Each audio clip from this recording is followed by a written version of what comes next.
Welcome to another Tale Upon a Time. I was having a trot around the field and I thought to myself, it's time to tell my story. My name's Amber, and you've probably guessed when I said I was trotting around the field that I'm not human. No, I'm a horse. I'm a light chestnut brown with white markings on my nose and white hairs in my very long tail. I also have very long hairs in my mane and long hairs above my hooves, which are called featherings, because they look like feathers. And I'm 13 years old and belong to a Romany traveller family. I love my life because we're all very close to nature and the world around us. It's a magical world. I'm not too sure where to begin, but I think it's to tell you something about my own mum, dad, and grandparents. Life is very different today for us traveller horses compared with 200 years or even 100 years ago. Romany travellers are called travellers because they travelled around England. And there are gypsy travellers in other countries too, like Ireland, Italy and America. And before motorhomes and cars, travellers had gypsy caravans. These were barrel-topped, painted and decorated on the outside, and on the inside was everything a family needed. Not a lot of room, but it was warm and snug. These caravans, or lardos as they were called, were pulled by us horses. My grandad pulled one for the Fletcher family and travelled hundreds, probably thousands of miles altogether, and he told us some amazing stories. Us horses are part of the family, well looked after and well loved. My family is made up of Ron and Janet, that's dad and mum, and the children Ryan, Tony and Gail. Ryan's 14 and Tony and Gail are twins and they're 9, and they all live in a static home at the edge of the village, and I live with other horses who are my friends in a field nearby. And Ryan is the first person I see in the mornings, and he usually gets to me about 7. I see him opening the big gate, and I know the sound of the latch as he lifts it, and the groan of the hinges as the 5-bar gate swings open and he comes through and closes it again. And when it's cold, I see his breath hanging in the air as he runs towards me. "Hi, Amber," he says, and then he rubs my ears and nose, and that feels so good. And next he goes over to where the hay is kept and brings me a nice amount for my breakfast. Next, he makes sure the water trough is full. He really looks after me. And once he's sure I'm okay, he says hello to my friends, Bracken and Belle, and they both nuzzle up to him. They are the other friends in the field with me, and they belong to traveller families too.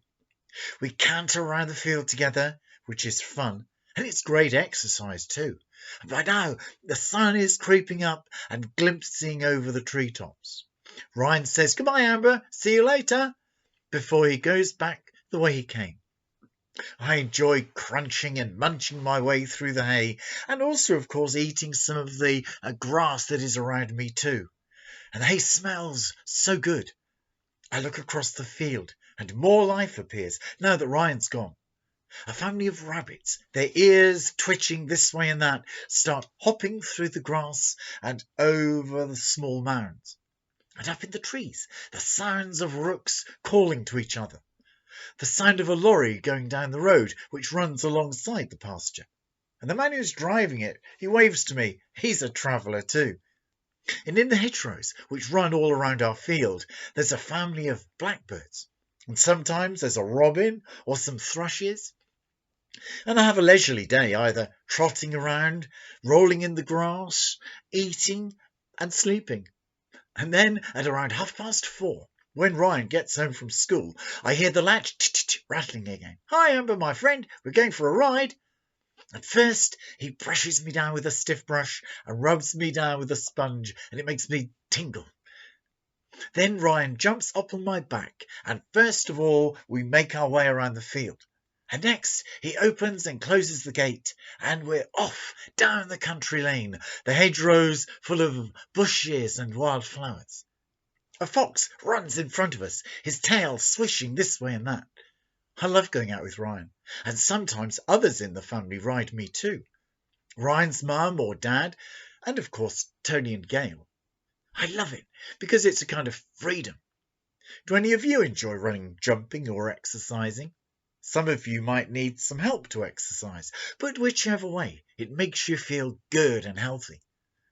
I've got very strong senses, and it's amazing to feel the wind blowing in my face and making my tail trail behind me. And then I can smell fresh grass that's been mown or fields of hay which have been harvested. And then I can see the details of the trees, different coloured barks, shapes of leaves, movement of the branches. And Ryan's saying, "Well done, Amber, you're doing great." And he holds on to me, and it's almost like we're joined together. In some ways we are, because the friendship of horse and human is very special. We go a long way down different lanes and tracks, and I see fields with cows who are grazing. There's another field with pigs in it, and another with chickens clacking away and moving the ground with their claws. Then I recognise the lane which is near where I live with bracken and bell, and we're home again. Ryan says, "That was great, Amber. I'll check your hay and then see you again tomorrow morning." Often the twins, Tony and Gail, visit me, either after school or during the school holidays, and they both love riding me around the fields. This is just a little about my life, and next time I speak to you, I'll tell you about my visits to the Appleby horse fairs. Going there is amazing. I love my life and being close to nature. When you next go outside, either in your garden or for a walk, have a look around at the natural world. Birds in the trees or hedgerows. Listen to their calls. Maybe a squirrel scuttling along the ground and then climbing up the trees. Insects of different sorts, all looking busy, going somewhere. The movement of branches in the wind and the different shapes of leaves. It is a magical world. And if you haven't already watched it, please look at another YouTube video on this channel. It's called A Boy's Romany Traveller's Tale, and it's the story told by Wayne, who is from a Romany traveller family. Thank you so much for listening to my story, and I look forward to seeing you all again for my next story, another horse's tale. Thank you and goodbye.